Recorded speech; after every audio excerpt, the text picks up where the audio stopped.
satu unit rumah milik lansia di Aceh Utara hangus terbakar si jago merah. Rekan jumpa, mohon like dan subscribe serta aktifkan lonceng notifikasi untuk mendapatkan update terkini dari channel ini. Telah terjadi kebakaran sebuah rumah berkonstruksi kayu dengan atap daun rumbia milik seorang lansia bernama Antiah berusia 70 tahun di Kampung Menasah Rambut, Kecamatan Luksukon, Kabupaten Aceh Utara, ludes di lahap si jago merah pada Sabtu 14 Desember 2024. Diketahui tidak ada korban jiwa dalam peristiwa ini, tetapi kerugian diperkirakan capai 30 juta rupiah. Kapolres Aceh Utara AKBP Nanang Indra Bakti melalui Kapolsek Luksukon Ibtu Syahrizal mengatakan bahwa kebakaran terjadi sekira pukul 16.30 WIB. Kala itu, Nek Antiah baru saja pulang dari sawah dan sempat membersihkan diri sebelum menyalakan lampu di rumahnya. Kemudian,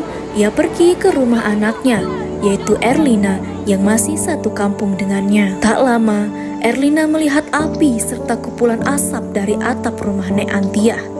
Hingga akhirnya, dengan cepat api langsung membakar rumah kayu tersebut. Warga setempat berupaya memadamkan api sambil melaporkan kejadian tersebut kepada Polsek Luksukon, Koramil 08 Luksukon, dan pemadam kebakaran Aceh Utara. 3 unit mobil pemadam kebakaran akhirnya tiba di lokasi sekitar pukul 17.40 WIB dan api berhasil dipadamkan pada pukul 18.10 WIB. Akan tetapi, rumah Antiah sudah hangus rata dengan tanah. Hasil penyelidikan awal Inafis Polres Aceh Utara menjelaskan bahwa kebakaran diduga akibat korsleting listrik di bagian loteng rumah. Sementara Nek Antiah kini terpaksa mengungsi ke rumah anaknya. Masyarakat setempat juga ikut bergotong royong memberikan bantuan pada korban untuk meringankan beban Nek Antiah. Kapolsek Luksukon juga mengimbau pada masyarakat agar selalu memeriksa instalasi listrik secara berkala dan pastikan peralatan listrik dalam kondisi baik untuk mencegah terjadinya kebakaran.